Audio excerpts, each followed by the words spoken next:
Hello बच्चों, welcome to trending tutor. स्वागत है आपका एक बार फिर से ट्रेंडिंग ट्यूटर पे। एंड आई होप आप सबकी तैयारी बहुत अच्छी चल रही होगी। अब तो सैम्पल पेपर भी आप बहुत अच्छे से अटैम्प्ट कर रहे होगे। ठीक है, अगर किसी को कोई चीज़ पूछनी है या किसी के कोई डाउट है तो कमेंट सेक्शन में कर देना। तैयारी से रिलेटेड की कैसे करें, अगर कोई प्रॉब्लम आ रही है तो उसका सॉल्यूशन हम ज़रूर देंगे। तो आपने कमेंट्स करते रहना। ठीक है, अगर कोई डाउट है तो चलिए आज कंटिन्यू करते हैं हमारा कार्बन एंड इट्स कंपाउंड का लेक्चर नंबर 5। आई होप आपने 4 लेक्चर अच्छे से देख लिए होंगे। अगर कोई डाउट है फिर से कह रहा हूँ तो कमेंट ज़रूर कर देना। तो चलिए आज हम पढ़ते हैं। आज का पहला टॉपिक है हमारा एल्काइल ग्रुप। अब एल्काइल ग्रुप क्या होता है, देखो पिछले 4 लेक्चर में हमने हाइड्रोकार्बन्स कवर कर लिया है ना। हाइड्रोकार्बन्स और उनकी नेमिंग हमने कर ली थी। अब उससे आगे हम कंटिन्यू कर रहे हैं कि एल्काइल ग्रुप क्या होता है।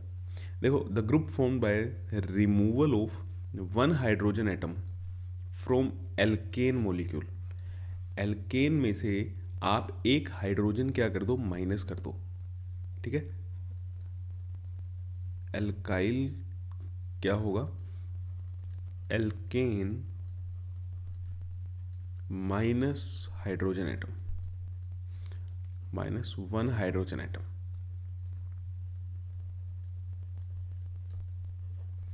वन हाइड्रोजन एटम, ये आपका क्या बन जाएगा, एल्काइल बन जाएगा। ठीक है, जैसे चलो इसका पहले मैं जनरल फॉर्मूला बता देता हूँ। इसका जनरल फॉर्मूला क्या बनेगा, एल्केन में से एक हाइड्रोजन क्या करना है बेटा, माइनस करना है। एल्केन क्या होता है, CnH2n+2। एक हाइड्रोजन माइनस कर दोगे तो क्या रह जाएगा, CnH2n+1।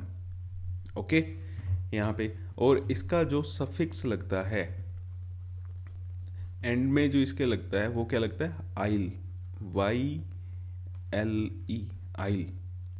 जैसे फॉर एग्जाम्पल अगर n की वैल्यू 1 हुई तो यहाँ पे फॉर्मूला क्या बनेगा, CH3।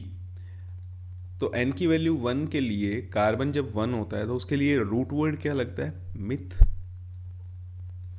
और यहाँ पे एल्काइल ग्रुप है तो ये क्या बन गया, मिथाइल। n की वैल्यू 2 तो ये क्या बनेगा, C2H5। ये क्या बनेगा, 2 के लिए इथ और suffix YLE। Okay, next n की वैल्यू 3, C3H7। तो ये क्या बनेगा बेटा, प्रोपाइल।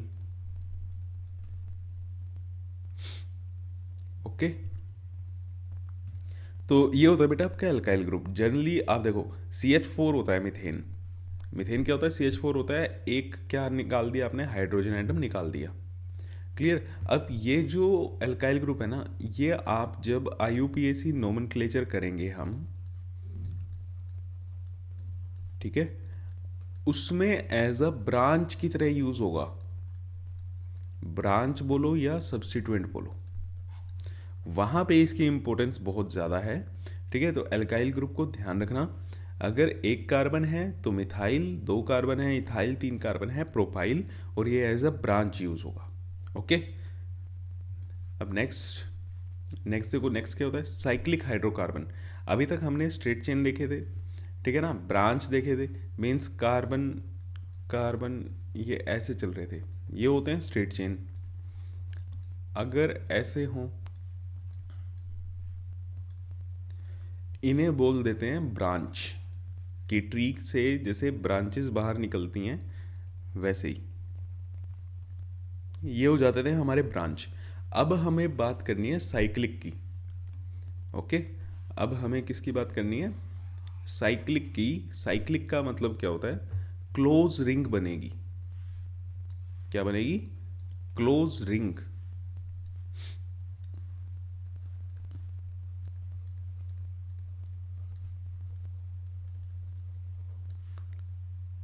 ओके, अब मेरे को एक बात बताओ कि जनरली स्टार्ट करने से पहले एक कार्बन की कोई रिंग बन सकती है, अगर कार्बन कितना हो, 1 हो, नहीं बन सकती। 2 कार्बन की कोई रिंग बन सकती है, दो कार्बन की भी कोई रिंग नहीं बन सकती।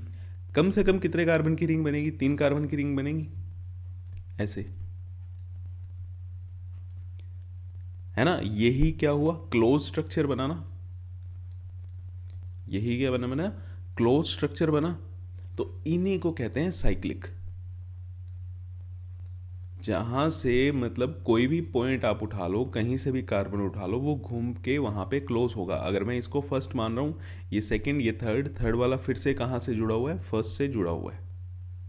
ओके, तो ये होता है बेटा मेरा साइक्लिक कहने का मतलब, या क्लोज रिंग कहने का मतलब क्या है। अब फिर से इसमें देखो, दो चीजें तो होंगी।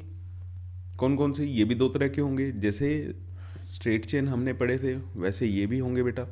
एक सैचुरेटेड, ठीक है, saturated cyclic hydrocarbon, saturated cyclic hydrocarbon, और एक अनसैचुरेटेड साइक्लिक हाइड्रोकार्बन।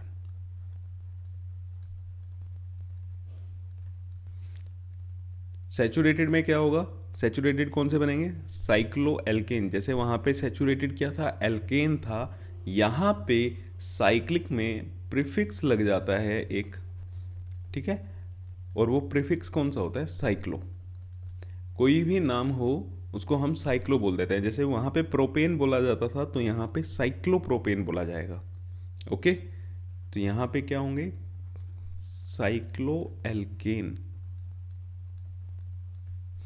और एल्केन में क्या होता था? सिंगल बॉन्ड होता था। तो यहाँ पे भी रिंग के अंदर जितने भी कार्बन एटम होंगे, वो सारे के सारे किससे कनेक्टेड होंगे? सिंगल बॉन्ड से कनेक्टेड होंगे। ठीक है, तो इसमें भी क्या होगा? Single bond between carbon atoms. और यहाँ पे आपके दो होंगे, साइक्लोएल्कीन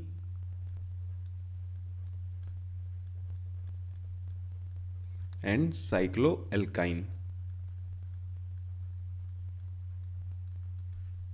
साइक्लोएल्कीन एंड साइक्लोएल्काइन। अब यहां पे साइक्लोएल्कीन में क्या होगा? डबल बॉन्ड होगा। एल्कीन में क्या होता है? डबल बॉन्ड होता है। Double bond between carbon atom. कहीं दो कार्बन एटम के बीच में एक डबल बॉन्ड आपको मिलेगा, कहीं पे भी मिल सकता है, और एक ही डबल बॉन्ड आपको मिलेगा। आपके सिलेबस में हम पहले भी बात कर चुके हैं, एक ही डबल बॉन्ड है ना। यहां पे क्या होगा? Triple bond. Triple bond between carbon atom. यहां पे हमारा ट्रिपल बॉन्ड होगा। ठीक है, तो चलो सैचुरेटेड साइक्लिक हाइड्रोकार्बन इसका एग्जांपल ले लेते हैं। अब वही चीज़ मैं बता चुका हूँ बेटा, एन की वैल्यू जनरली क्या रहेगी? 3 रहेगी। अब यहाँ पे साइक्लोएल्केन है हमारे,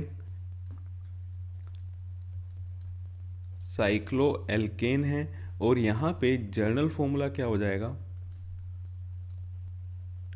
एल्केन का जर्नल फॉर्मूला क्या होता है? CnH2n+2।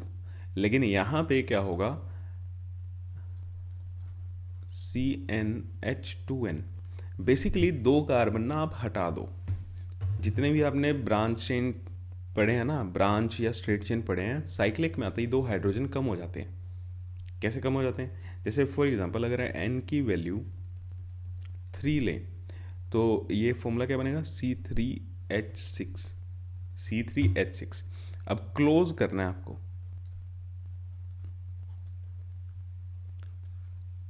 ठीक है, आपको क्या करना है? क्लोज करना है। तो क्लोज करने में हर एक ने क्या बना लिया? यहाँ पे दो बॉन्ड तो बना लिए। तो यहाँ पे जो हाइड्रोजन लगेंगे वो कितने लगेंगे? दो ही लगेंगे, क्योंकि एक बॉन्ड यहाँ पे क्लोज हो गया ना। पहले तो ऐसे होता था। अब इस वाले ने इसके साथ भी बॉन्ड बना लिया। अभी इसका भी एक था, है ना, इसका भी एक था और इसका भी एक था। लेकिन अब इन दोनों ने आपस में जब बॉन्ड बनाया तो इसका एक हाइड्रोजन हट गया, इसका एक हाइड्रोजन हट गया, तो दो हाइड्रोजन कम हो गए। ऐसे ही जो भी अपने एल्केन के फॉर्मूले पड़े हुए हैं, CnH2n+2 या CnH2n, CnH2n-2, उन सब में से दो हाइड्रोजन क्या कर दो? कम कर दो, वो उनका जर्नल फॉर्मूला बन जाएगा। ओके, यहाँ पे भी 2 हाइड्रोजन, क्योंकि 2 बॉन्ड इसने बना रखे हैं, और यहाँ पे भी 2 हाइड्रोजन लग जाएंगे। तो इसका क्या नाम होगा? साइक्लोप्रोपेन। वहाँ पे प्रोपेन आता था, यहाँ पे एक प्रीफिक्स ऐड हो गया जिसे हम कहते हैं साइक्लोप्रोपेन। अगर n की वैल्यू हम 4 लें तो ये क्या होगा? C4H8। अब 4 की क्लोज रिंग आप स्क्वायर बोलो या रेक्टेंगल बोलो, आप जो भी बोल सकते हो। एक एच इधर, एक एच इधर,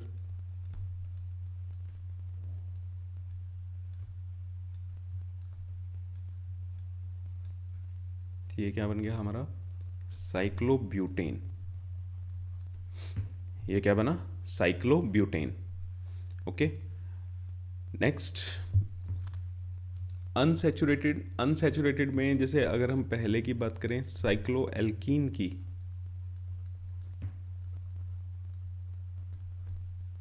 साइक्लोएल्कीन यहाँ पे इनका जर्नल फॉर्मूला क्या बन जाएगा? एल्कीन का जर्नल फॉर्मूला क्या होता था? CnH2n। अब उसमें से 2 हाइड्रोजन माइनस करने हैं तो मीन CnH2n-2, CnH2n-2। जैसे यहाँ पे भी अगर मैं n की वैल्यू 3 लेके कंपाउंड बनाए तो ये क्या बनेगा? C3H4। ठीक है, 2 हाइड्रोजन क्या करने हैं? कम करने हैं। तो 3 का वही से क्लोज रिंग बनेगी। अब यहाँ पे एल्कीन है, ठीक है ना, अनसैचुरेटेड है, एल्कीन है, तो एक क्या आएगा बेटा? डबल बॉन्ड आएगा। एक डबल बॉन्ड आएगा, और वो डबल बॉन्ड आप कहीं पे भी लगा सकते हो, किन्हीं भी 2 कार्बन के बीच में लगा सकते हो। फॉर एग्जांपल मैंने यहाँ लगा दिया, ठीक है। तो अब इस कार्बन के पास 2 बॉन्ड बना रखे हैं तो 2 हाइड्रोजन लगेंगे। इसने 3 बॉन्ड बना रखे हैं तो 1 हाइड्रोजन लगेगा। इसने भी 3 बॉन्ड बना लिए हैं तो 1 हाइड्रोजन लगेगा। हाइड्रोजन देखो 1 2 3 4, 4 ही हो गए, ठीक है। हाइड्रोजन कितने हो गए? 4 हो गए। और नेक्स्ट अगर हम बात करें साइक्लो एल्काइन की,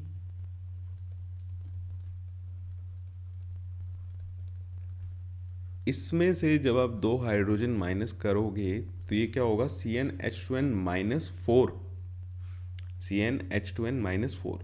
तो n की वैल्यू यहाँ पे 3 लें तो फॉर्मूला क्या बनेगा? C3 6-4 2, C3H2। अब रिंग बनानी है 3 की रिंग तो ऐसे ही बनेगी। अब यहाँ पे भी क्या है? एल्काइन है। एल्काइन में ट्रिपल बॉन्ड होता है। एल्काइन में क्या होता है? ट्रिपल बॉन्ड होता है। तो एक आपको ट्रिपल बॉन्ड लगाना होगा।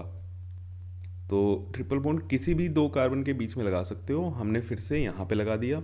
अब काउंट कर लो बेटा कितने हाइड्रोजन लगेंगे, ठीक है। इस वाले ने 4 बॉन्ड कंप्लीट हो गए, इसके भी 4 बॉन्ड कंप्लीट हो गए, तो 2 हाइड्रोजन सिर्फ यहाँ पे आएंगे, ठीक है। तो ये क्या बन गया आपका? साइक्लोप्रोपाइन। साइक्लोप्रोपाइन, ओके। तो चलो चलते हैं नेक्स्ट टॉपिक पे। Very good. अब है हमारा IUPAC नोमेनक्लेचर। तो IUPAC नोमेनक्लेचर में आज मैं आपको सारे रूल्स बताने वाला हूँ, ठीक है। कल जाके हम क्या करेंगे? इसके क्वेश्चंस की प्रैक्टिस करेंगे। आज सारे के सारे रूल्स कर लेंगे। एल्केन के, एल्कीन, एल्काइन, हाइड्रोकार्बन्स के बेसिकली हमने कराई दिए हैं, और भी अच्छे से आज हम इनको करने वाले हैं। तो चलो स्टार्ट करते हैं IUPAC नोमेनक्लेचर। तो IUPAC नोमेनक्लेचर में देखो पहले एक होता है हमारा कंडेंस फॉर्मूला, ठीक है। एक होता है हमारा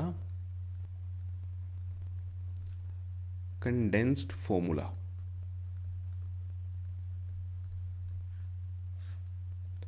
अब ये कंडेंस फॉर्मूला क्या होता है? जिसमें सारे के सारे हम एटम्स दिखाते हैं और उनकी कनेक्टिविटी शो करते हैं। Show all atoms and connectivity, कि वो कैसे कनेक्टेड है। जैसे for example CH3 CH2 CH3। अब जनरल अगर इसका फॉर्मूला लिखते हैं तो ये क्या है बेटा? प्रोपेन है। प्रोपेन है तो C3H8 लिखा जा सकता था। C3H8 लिखा जा सकता था, लेकिन इसको थोड़ा सा ओपन करके लिखा है और उसमें हमने ये दिखाया ये कार्बन इससे कनेक्टेड है, ये कार्बन इससे कनेक्टेड है। ठीक है, कई बार आप ऐसे भी देखोगे CH3 CH2 CH3, इसको पार्शली कंडेंस कहते हैं।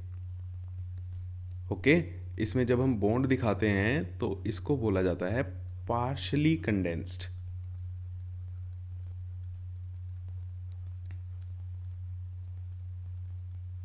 और आप इसका स्ट्रक्चर बनाओगे तो स्ट्रक्चर फॉर्मूला, और आप इसका इलेक्ट्रॉन डॉट स्ट्रक्चर बनाओगे तो वो इलेक्ट्रॉन डॉट स्ट्रक्चर फॉर्मूला हो जाएगा, जो आपको बनाने आते होंगे। ठीक है, और उसकी हमारे यहाँ पे कोई ज़्यादा काम नहीं है। ओके, तो ये होता है एक कंडेंस फॉर्मूला। कभी अगर आपको कंडेंस फॉर्मूले में लिखना आ जाए ना, तो कंडेंस में सारे के सारे आपको कार्बन एटम दिखाने होते हैं कि कार्बन एटम कितने हैं और उनके साथ हाइड्रोजन एटम कितने जुड़े हुए हैं, बस। नेक्स्ट जो हमारा मेन है, नेक्स्ट होता है एक bond line formula. Bond line formula सबसे इम्पोर्टेंट और सबसे इजी है, पता नहीं आपको स्कूल में नहीं कराते शायद ये, और अगर आप किसी भी चीज़ को बॉन्ड लाइन में कन्वर्ट कर लोगे ना तो आपके लिए बहुत आसान हो जाएगा। अब इसमें देखना किन किन बातों का ध्यान रखना है। पहली बात तो इसमें सिर्फ कार्बन कार्बन को रिप्रेजेंट किया जाता है, ओनली कार्बन कार्बन चेन या carbon carbon bond are represented.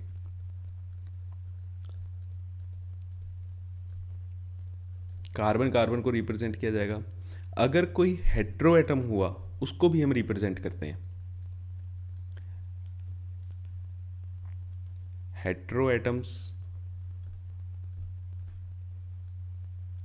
Are represented, always represented. ठीक है,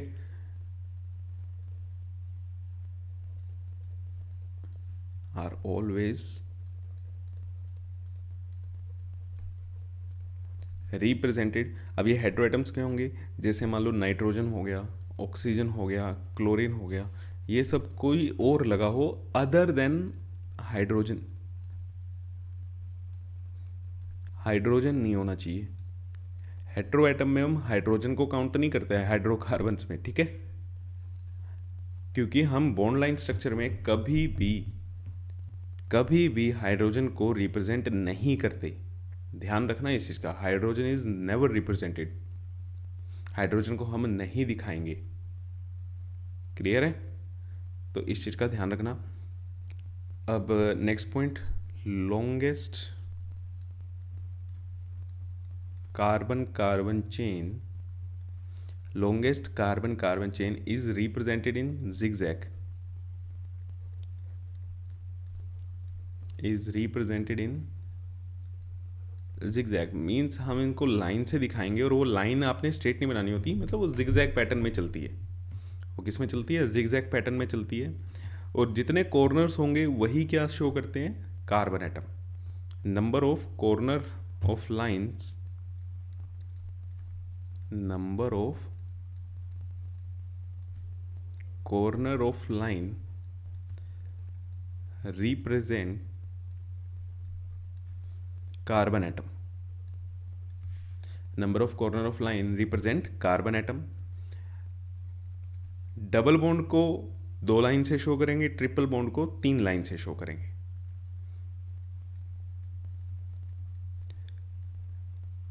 double bond are shown with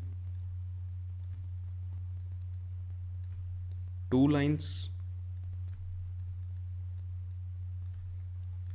and triple bond is shown with 3 lines। Double bond को 2 लाइन से show करेंगे, ट्रिपल बॉन्ड को 3 line से हम show करेंगे। जैसे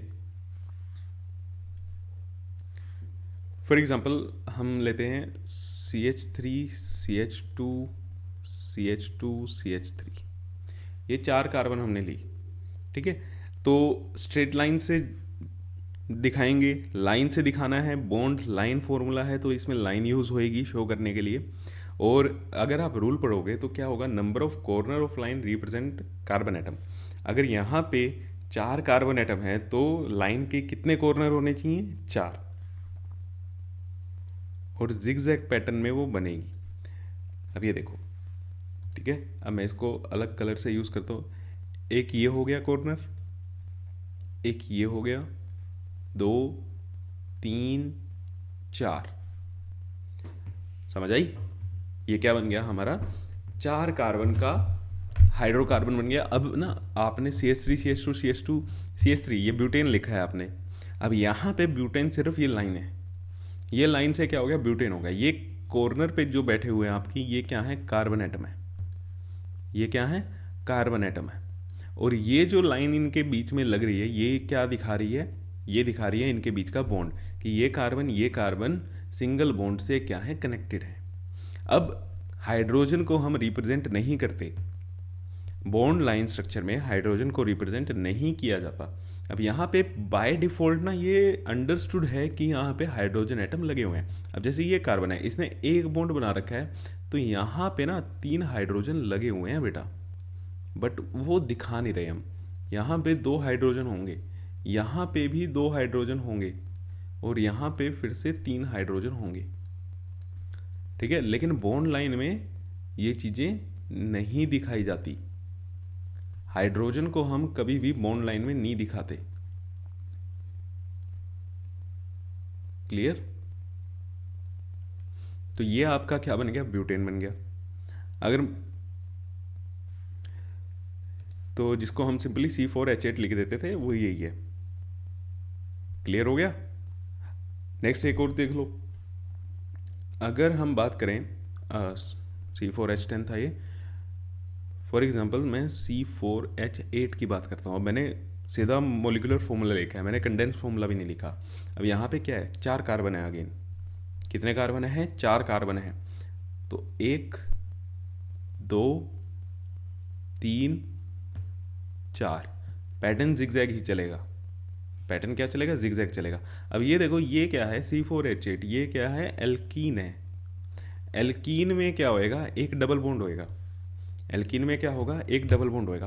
तो आप बेटा किसी भी कार्बन के बीच में लगा सकते हो। अब ये भी कार्बन है, ये भी कार्बन है, ये भी कार्बन है, और ये भी कार्बन है। देखो मैं लिख रहा हूँ, आपको लिखने भी नहीं होते ये, ठीक है ना, डॉट्स बना के आपको लिखने भी नहीं होते। ये बाय डिफ़ॉल्ट अंडरस्टूड होता है। जितने भी कॉर्नर हैं वो सारे के सारे क्या हैं, कार्बन आइटम है।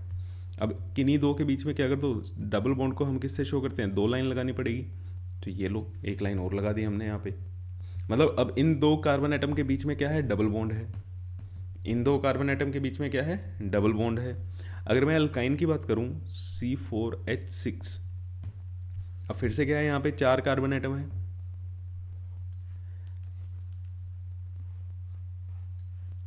तो 4 कार्बन एटम के लिए ये बन गया भैया 1 2 3 और एक 4।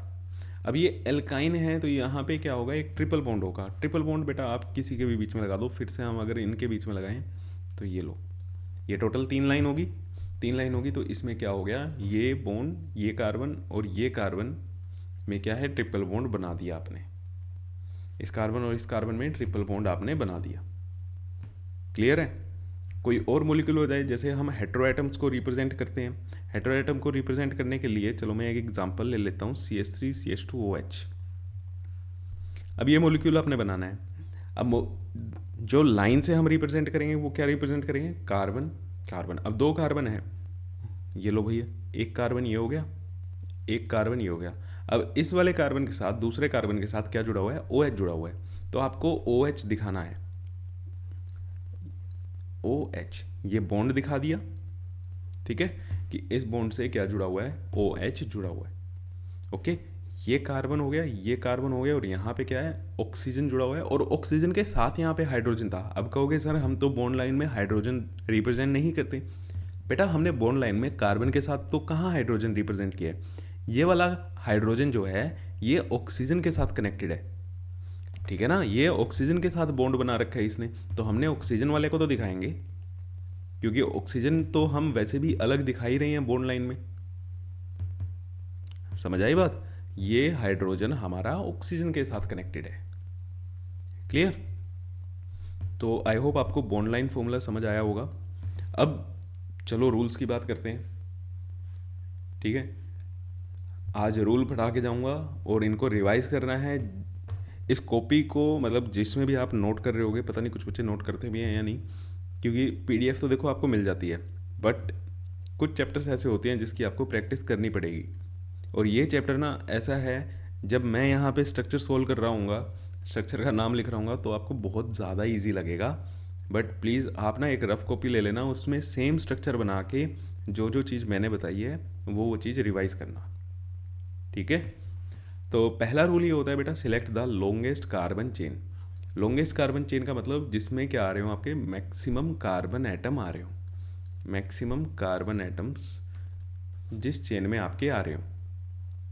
अब ये कोई स्ट्रक्चर बना हुआ है आपके सामने, ठीक है, ये एक स्ट्रक्चर है, ये एक कार्बन, 2, 3, 4, 5, 6, 7 और ये 8। इसमें टोटल कितने कार्बन है? 8 कार्बन है। इसमें टोटल कितने कार्बन है? 8 कार्बन है। अब हमें चेन सिलेक्ट करनी है जो लॉन्गेस्ट हो। अब देखो चेन कैसे सिलेक्ट करते हैं। अगर मैं इधर जाऊं, ये वाली चेन लूं,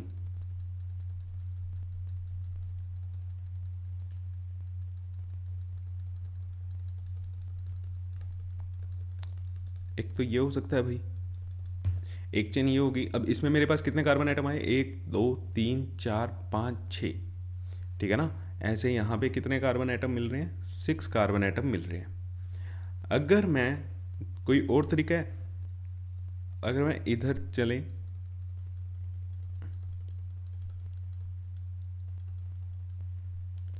सॉरी ये बीच में,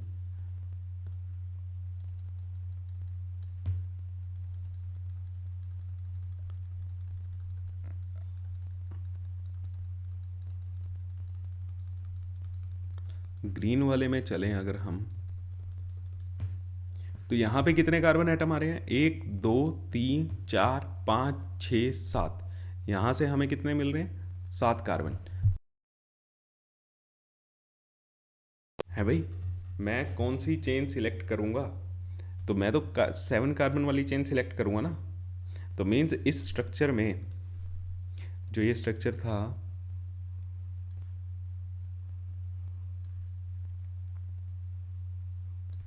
इसमें मेरे लिए जो लॉन्गेस्ट चेन होगी वो कौन सी बनी?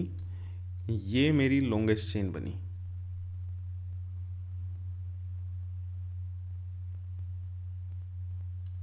जिसमें मेरे क्या आ रहे हैं? 7 कार्बन आ रहे हैं। तो सबसे पहला काम ये होता है कि लॉन्गेस्ट चेन सिलेक्ट करना होता है आपको। आपके 7 कार्बन ये आ रहे हैं। अब ये जो बच गया सर, है ना भाई, ये जो बच गया इसे बोलते हैं बेटा सब्स्टिट्यूएंट,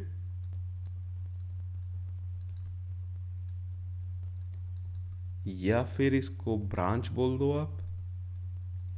और यही क्या है बेटा इस टाइम आपका, अगर आप ध्यान से देखो तो ये एक कार्बन है, इसने एक बॉन्ड बना रखा है इधर, तो इसके पास कितने हाइड्रोजन लगे होंगे? 3 हाइड्रोजन लगे होंगे।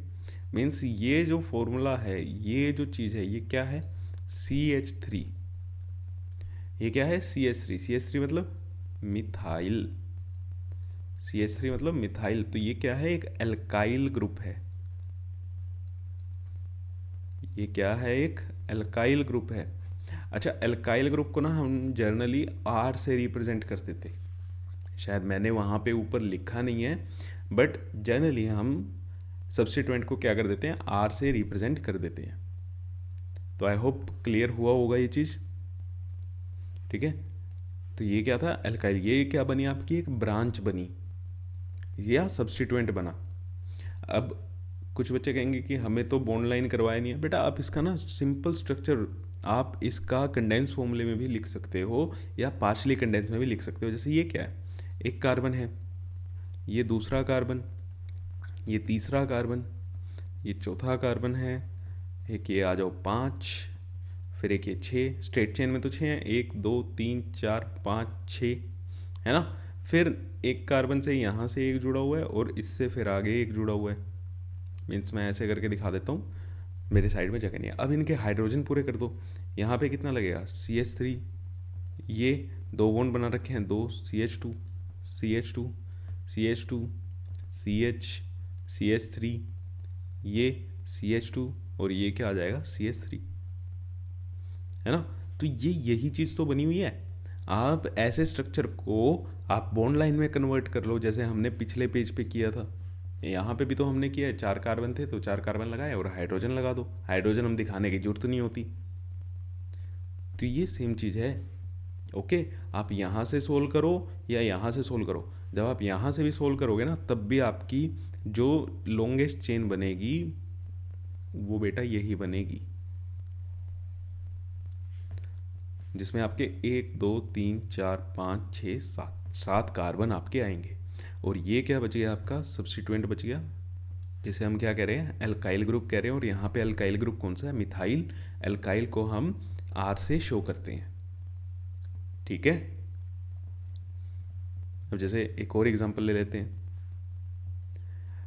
अब इसमें बहुत सारे हैं, है ना, बड़ा अजीब सा लग रहा है सर इतने। तो लेवल ऐसे ही होता है बेटा, अच्छे अच्छे क्वेश्चन करो। मैं कह रहा हूँ IUPAC नोमेनक्लेचर ना इस चैप्टर का आपका सबसे इजी टॉपिक बनेगा,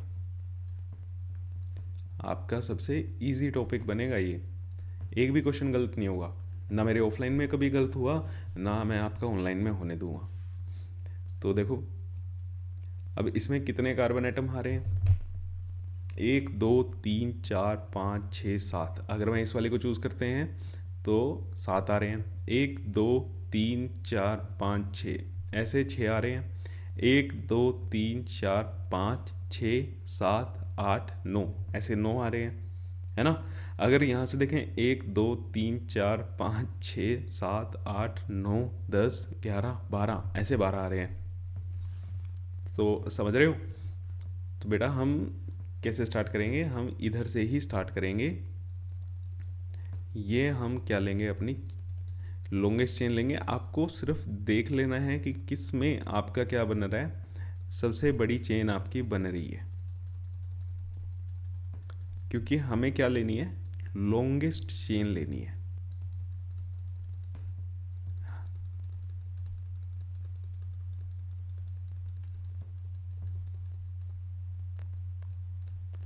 ये वाली हमारी क्या होगी, लॉन्गेस्ट चेन होगी। इसमें क्या है आपके 12 कार्बन एटम आ रहे हैं। चलो इसको मैं ना बीच में कर लेते हैं।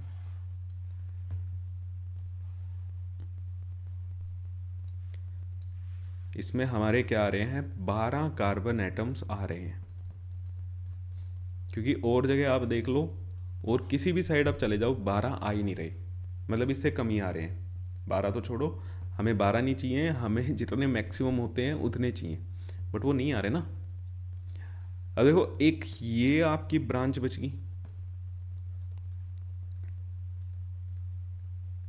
ये क्या बच गया आपकी, एक ब्रांच ये बची, एक ब्रांच ये बच गई। मेन चेन को सिलेक्ट करने के बाद जितना जो भी बच जाता है ना, वो क्या है बेटा, आपकी ब्रांच है। ये भी क्या है, एक ब्रांच बच गई। अब ये ब्रांच है, ये एल्काइल ग्रुप बचे हैं आपके पास, है ना। ये एल्काइल ग्रुप है, ये कौन सा एल्काइल ग्रुप है, 1 और 2। एक कार्बन ये है, एक कार्बन ये है। 2 कार्बन वाला एल्काइल ग्रुप कौन सा होता था, इथाइल, C2H5।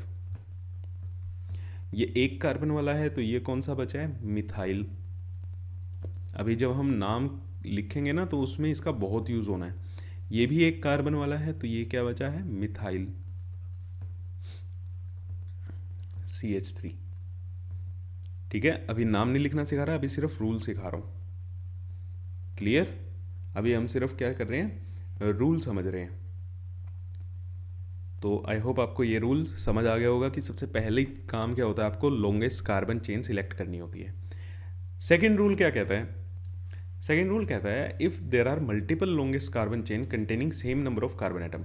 मतलब अगर आपके पास ऐसा सीन हो जाए कि आप जिधर से भी चेक कर रहे हो, ठीक है, आपके पास क्या मिल रहे हैं, दोनों तरफ से same number of carbon atom आ रहे हैं लॉन्गेस्ट चेन में, तब आप कौन सी कार्बन चेन को सिलेक्ट करोगे भाई, तब आप कौन सी कार्बन चेन को सिलेक्ट करोगे? तो तब हम सिलेक्ट करेंगे जिसमें हमें नंबर ऑफ ब्रांच या नंबर ऑफ सब्स्टिट्यूएंट ज़्यादा मिल रहे हो। समझ आई बात? जब हमें क्या मिल रहे हो, नंबर ऑफ सब्स्टिट्यूएंट्स ज़्यादा मिल रहे हो। अब जैसे ऊपर वाली में अगर हम बात करें, 1 2 3 4 5 6 7 8 9 10, इधर हमें 10 कार्बन मिल रहे हैं। 1 2 3 4 5 6 7 8 9 10, इधर जा रहे हो तब भी आपको 10 कार्बन मिल रहे हैं। 1 2 3 4 5 6 7 8 9 और 1 10। मीन्स आप इसमें चाहे जिधर मर्जी घूम लो, ऐसे चले जाओ, ठीक है, या ये इस साइड से चले जाओ या स्ट्रेट चले जाओ, आपको मिलने क्या है, 10 कार्बन ही है ना। कोई भी आप बना के देख लो। एक चीज़ मैंने ये बनाई, या फिर अगर मैं ये वाली ले लूँ,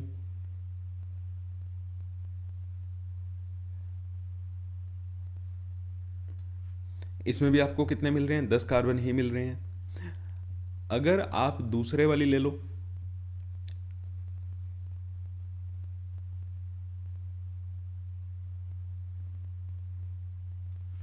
ये वाली लेते हो, तब भी आपको क्या मिल रहे हैं, 10 कार्बन ही मिल रहे हैं।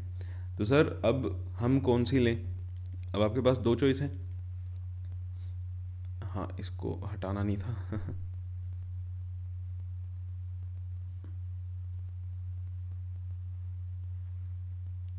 एक ये है, ठीक है, और एक हम ले लेते हैं, स्ट्रेट ले लेते हैं।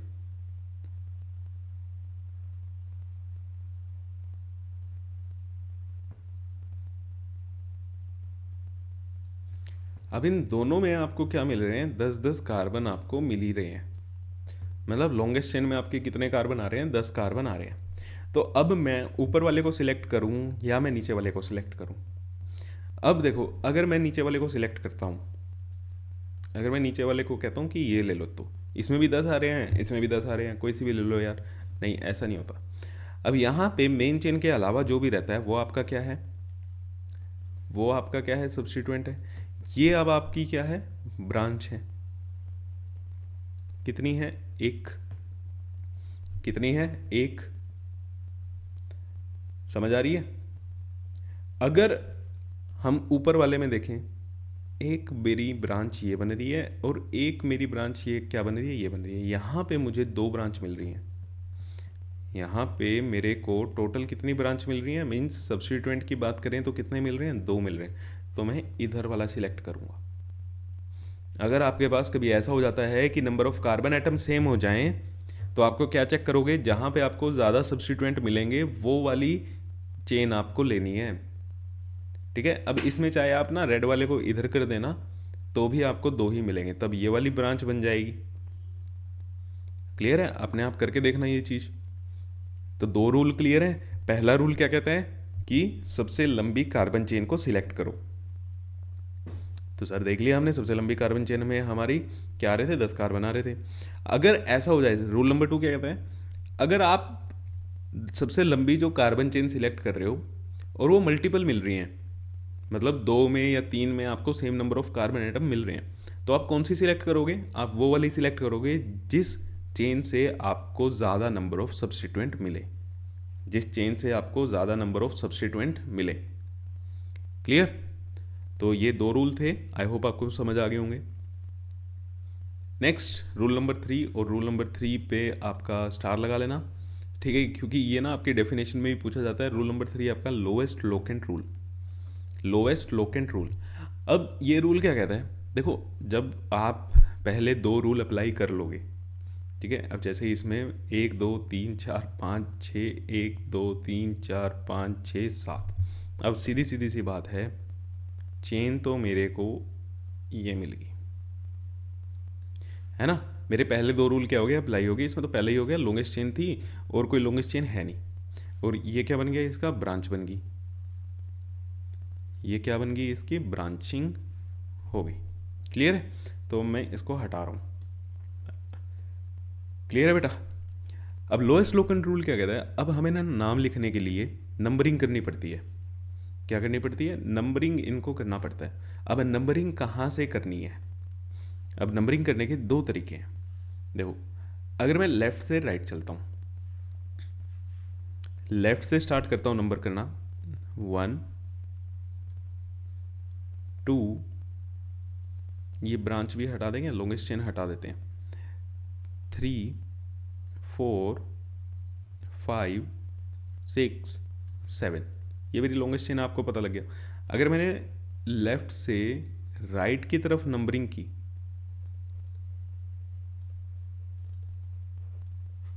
नंबरिंग जो की लेफ्ट से राइट पे की, तो मेरी ब्रांच देखो कितने नंबर पे आ रही है, कौन से कार्बन पे आ रही है,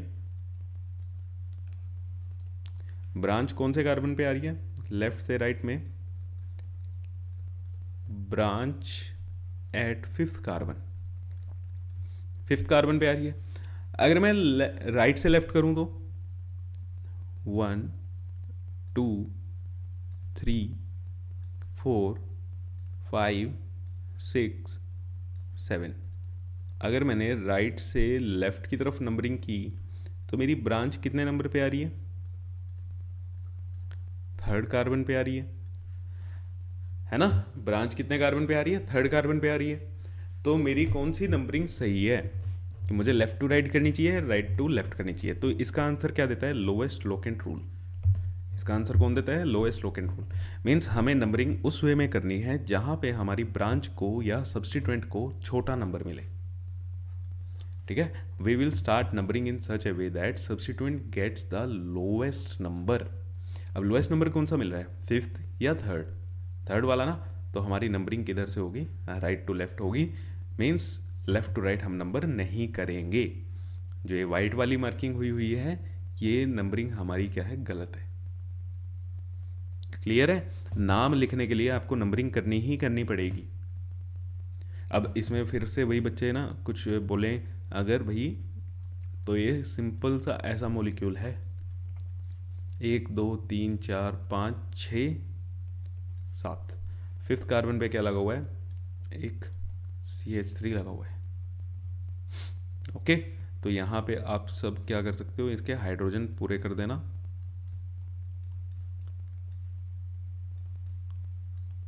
ये मॉलिक्यूल आपका बना हुआ है। तो यहाँ से हमारी लॉन्गेस्ट चेन ये थी, और नंबरिंग हमारी यहाँ से करेंगे। स्कूल में अगर आपको ऐसे सिखाया हो तो उसमें भी कोई दिक्कत नहीं है, सेम ही चीज़ है। तो लोएस्ट लोकेंट रूल समझ आया क्या होता है। लोएस्ट लोकेंट रूल एक नंबर में आपको लिखने भी आ जाएगा कि लोएस्ट लोकेंट रूल होता क्या है। कि लोएस्ट लोकेंट रूल क्या होता है, जब हम IUPAC में नंबरिंग करते हैं, IUPAC नोमेनक्लेचर के लिए जब हम नंबरिंग करते हैं, तो हम नंबरिंग उस साइड से स्टार्ट करते हैं जहाँ से ब्रांच को छोटा नंबर मिले, जहाँ से ब्रांच को छोटा नंबर मिले। ठीक है, अब नेक्स्ट जल्दी से आप देखो, लॉन्गेस्ट चेन तो दिख ही रही है, आप एक बार नंबरिंग करके देखो, आप एक बार नंबरिंग करके देखो इसकी। तो मेरे को ब्रांच तो साफ साफ दिख रही है ना भाई, ब्रांच तो क्या है, लॉन्गेस्ट सॉरी ब्रांच कह रहा हूँ, लॉन्गेस्ट चेन तो ये साफ साफ दिख रही है, ये है मेरी लॉन्गेस्ट चेन। तो आई गेस ये तो बनाने की कोई जरूरत नहीं होनी चाहिए, है ना। और बाकी ये तीन क्या होगी, ये और ये मेरी क्या होगी, ब्रांचेज होगी। ये क्या होगी, ब्रांच होगी। तो चलो हम एक बार कार्बन एटम शो कर देते हैं थोड़ा सा डार्क करके, ताकि आपको ध्यान रहे कि ये क्या है, हमारे कार्बन एटम्स है। तो अब नंबरिंग करते हैं। अगर मैं लेफ्ट से करता हूँ, फर्स्ट सेकंड थर्ड फोर्थ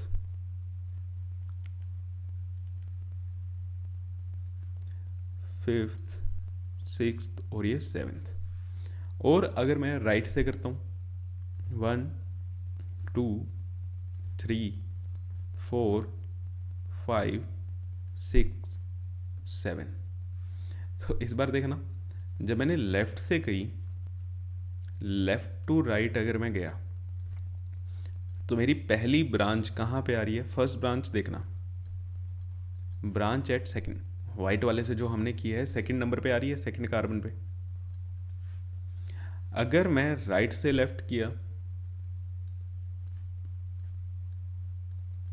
तब भी हमारी किस पे आ रही है, ब्रांच एट ये देखो 2 नंबर पे हमारी क्या आ रही है, ब्रांच आ रही है, सेकंड कार्बन। अरे सर अब तो ये दोनों क्या हो गए, सेम हो गए, है ना। लोएस्ट लोकेंट रूल क्या कहता था कि आपको नंबरिंग उस साइड से करनी है जिस साइड से आपकी ब्रांच को क्या मिले, छोटा नंबर मिले। तो मैंने पहली ब्रांच देखी, तो पहली ब्रांच किधर से, इधर भी 2 नंबर पे आ रही है, राइट से कर रहा हूँ तब भी 2 नंबर पे आ रही है। अब इन दोनों में से छोटा कोई है नहीं, दोनों ही सेम है, तो अब क्या करेंगे, अब तो फंस गए, है ना। तो इसमें अब क्या आता है, अब आता है ट्विस्ट। मतलब पहली चीज़ तो ये थी, पहला तो आपको यही देखना है राइट से करो या लेफ्ट से करो, जिस ब्रांच को छोटा नंबर मिल जाए वहाँ से करनी है। अगर ऐसा केस आ गया कि राइट से करने पे लेफ्ट से करने पे ब्रांच को सेम नंबर मिल रहा है, फिर आपको लगाना होता है सम रूल। जैसे अब यहाँ पे हम लगाएंगे apply sum rule. Sum rule का मतलब जितनी भी आपकी ब्रांचेज आ रही हैं उन सबको देखो, उन सबको देखने का मतलब अगर मैं लेफ्ट से राइट में नंबरिंग करता हूँ तो मेरी पहली ब्रांच कितने नंबर पे आ रही है, सेकंड नंबर पे आ रही है, प्लस दूसरी ब्रांच कितने नंबर पे आ रही है, थर्ड नंबर पे आ रही है, प्लस तीसरी ब्रांच कितने नंबर पे आ रही है, सिक्स्थ नंबर पे आ रही है। और अगर मैं राइट से लेफ्ट जाता हूँ, राइट से लेफ्ट जाने पे पहली ब्रांच 2 नंबर पे, दूसरी ब्रांच 5th नंबर पे,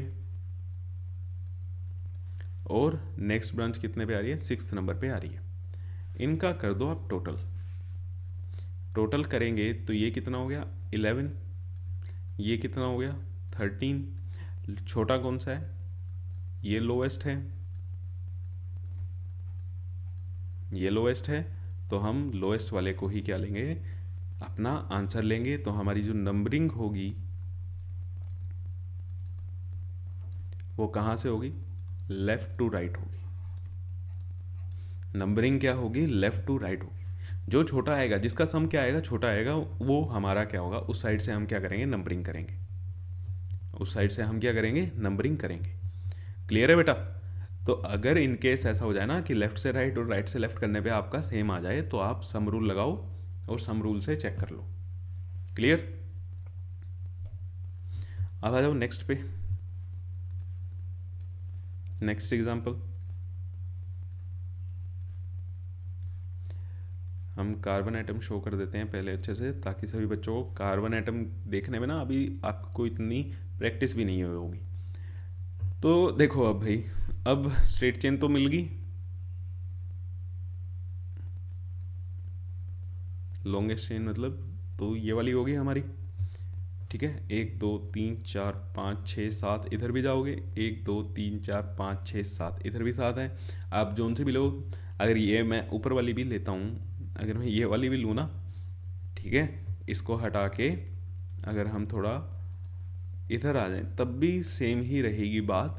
रीज़न ये है, तब भी आपको 2 ये वाली क्या बन जाएगी, फिर आपकी ब्रांच बन जाएगी, एक ये ब्रांच मिल रही है और एक ये ब्रांच मिल रही है।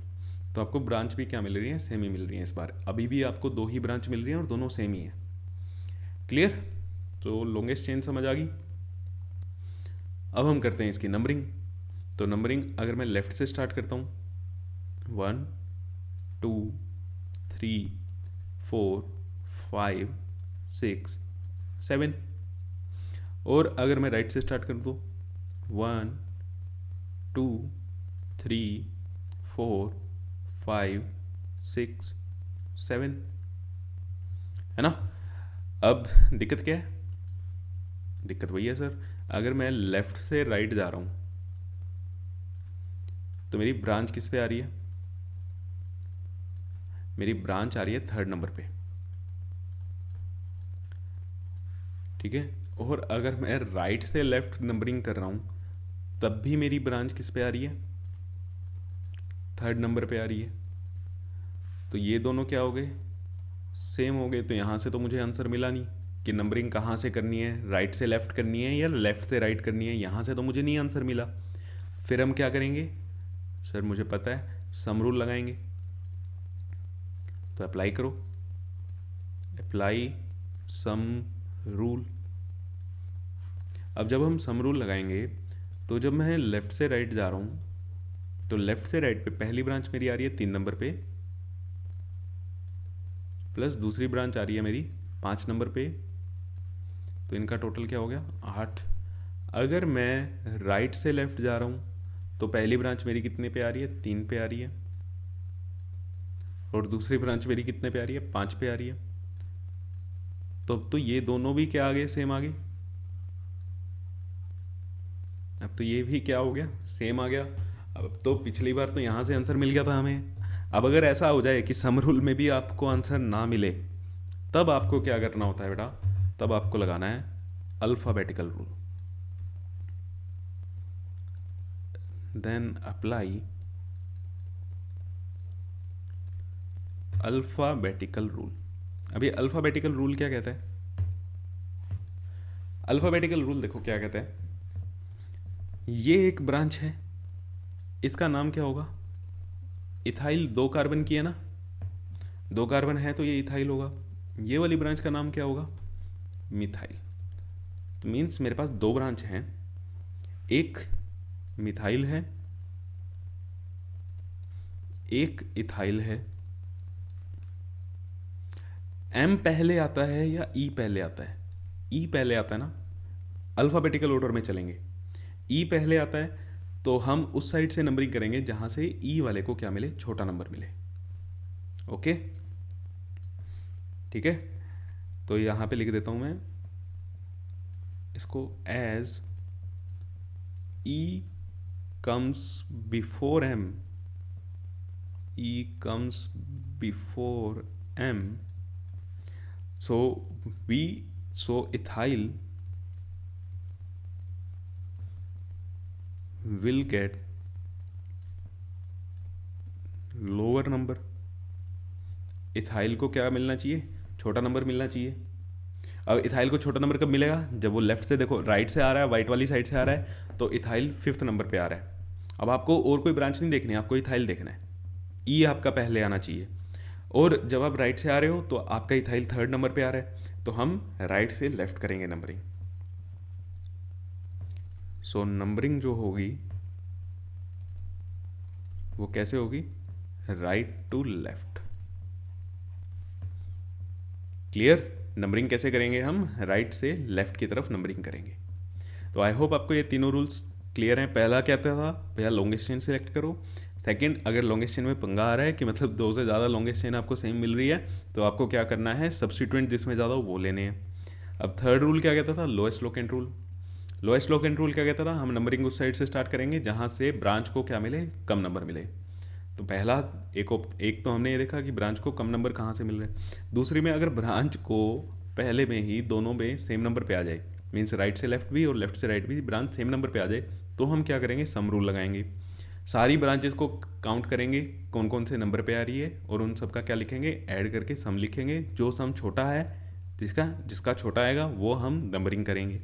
अगर वहाँ से भी हमारा सेम आ जाए, सम रूल से भी हमारा रिजल्ट ना आए, सम रूल में भी सम क्या आ जाए, सेम आ जाए, तब हम क्या करेंगे, अल्फ़ाबेटिकल रूल लगाएंगे। तब हम क्या करेंगे, अल्फ़ाबेटिकल रूल लगाएंगे, और ये इसी ऑर्डर में लगना चाहिए। अगर आपका पहले राइट से लेफ्ट या लेफ्ट से राइट में ही आंसर आ रहा है, तो आप वहीं पे छोड़ दोगे, ठीक है ना। वहीं से आपको पता चल जाएगा नंबरिंग कहाँ से करनी है। फिर उसके बाद सम रूल लगाना है। ये नहीं है कि ये तीनों हर एक चीज़ में लगानी ही है आपको, ऐसा नहीं करना है, ठीक है।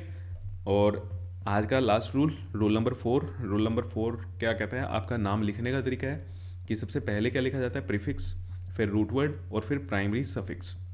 अभी हमने फंक्शनल ग्रुप नहीं पढ़े हैं बेटा, तो फंक्शनल ग्रुप नहीं पढ़े हैं, तो यहाँ पे जब हम फंक्शनल ग्रुप पढ़ेंगे ना आपके, जैसे अल्कोहल, कीटोन ये पढ़ेंगे, तो यहाँ पे आपका सेकेंडरी सफिक्स भी आ जाएगा। यहाँ पे क्या आ जाएगा, सेकेंडरी सफिक्स भी आ जाएगा। तो अभी तक हमने नहीं पढ़े, इसीलिए रूल नंबर 4 को मैं यहाँ तक छोड़ रहा हूँ, आगे इसको हम मॉडिफाई कर लेंगे। अब पहली बात है प्रीफिक्स। प्रीफिक्स में क्या क्या चीज़ें आती हैं, देखो प्रीफिक्स में आपके 2 चीज़ें आ जाएंगी। एक तो आपका प्रीफिक्स कौन बनता है, आपके प्रीफिक्स बनते हैं सब्स्टिट्यूएंट, या आप इनको क्या बोल रहे थे, ब्रांच। मीन्स आपका एल्काइल ग्रुप, जैसे मिथाइल, इथाइल, ये सब चीज़ें आ रही थी ना, तो अब मेन चेन कार्बन में कितने एटम थे? मेन चेन कार्बन में सपोज करो 7 कार्बन एटम थे, तो 7 कार्बन एटम के लिए क्या लगता है? हेप्ट लगता है, और सारे के सारे सिंगल बॉन्ड थे तो एन लग गया, हेप्टेन। लेकिन अब एल्काइल ग्रुप भी है, एल्काइल ग्रुप अब इससे पहले लगेगा, ठीक है, जैसे 2 मिथाइल हेप्टेन। तो प्रफिक्स क्या बनते हैं? एक तो आपके ध्यान रखना, एल्काइल ग्रुप क्या बनते हैं? आपके प्रफिक्स बनते हैं। दूसरा आपका प्रफिक्स कौन बनता है? दूसरा आपका प्रफिक्स बनते हैं बेटा हेलोजन। दूसरे आपके प्रफिक्स कौन बनते हैं? हेलोजन। अब हेलोजन को हम एक्स से रिप्रेजेंट करते हैं। हेलोजन क्या होते हैं? फ्लोरीन, क्लोरीन, ब्रोमीन और आयोडीन। फ्लोरीन, क्लोरीन, ब्रोमीन और आयोडीन। अब एल्काइल ग्रुप का नाम तो आपको करना आ गया, एक कार्बन है तो मिथाइल, 2 कार्बन है इथाइल, 3 कार्बन है प्रोपाइल। अब अगर ये वाले अगर आपके पास हेलोजन ग्रुप हुए तो इसमें आप नाम कैसे करोगे? तो अगर फ्लोरीन लगा हुआ, फ्लोरीन के लिए जो प्रीफिक्स यूज होता है वो होता है बेटा फ्लोरो। क्लोरीन के लिए यूज होता है क्लोरो। ब्रोमीन के लिए यूज होता है ब्रोमो। आयोडीन के लिए यूज होता है आयोडो। ये आपका प्रीफिक्स यूज होते हैं। नेक्स्ट आ जाओ रूट वर्ड पे, ठीक है। नेक्स्ट हम बात कर लेते हैं रूट वर्ड। रूट वर्ड क्या होगा बेटा? Number of carbon atom in longest chain. ये तो सिंपल सा है, number of carbon atom in longest chain. सबसे बड़ी चेन में आपके कितने कार्बन एटम हैं? ठीक है,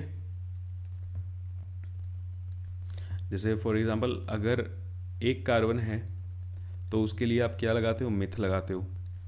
2 कार्बन के लिए इथ लगाते हो, ये वही वाला है। 3 कार्बन के लिए प्रोप लगता है, ठीक। और अगर आपका प्राइमरी सफिक्स है, प्राइमरी सफिक्स क्या होता है कि भैया सिंगल बॉन्ड है तो आपका एन लग जाएगा, डबल बॉन्ड है तो आपका इन लग जाएगा, ट्रिपल बॉन्ड है तो आपका क्या लगेगा? आइन लगेगा। ये होता है आपका प्राइमरी सफिक्स। तो नाम लिखने का तरीका यही होता है, पहले हम प्रीफिक्स लिखते हैं, फिर रूट वर्ड और फिर प्राइमरी सफिक्स। जब आप फंक्शनल ग्रुप पढ़ोगे तो अब सेकेंडरी सफिक्स भी आएगा। तो ये सारे आपके IUPAC का रूल्स हो गए। कल हम इसकी क्वेश्चन प्रैक्टिस करेंगे। तो तब तक के लिए थैंक यू सो मच। कोई भी अगर डाउट है तो बेटा कमेंट सेक्शन में कर देना, ठीक है। तो मिलते हैं आपसे नेक्स्ट क्लास में, कल ही होएगी, टेंशन मत लेना, रेगुलर आएंगे अब, तबीयत ठीक है। तो तब तक के लिए लाइक करो, शेयर करो और चैनल को सब्सक्राइब करो। Thank you.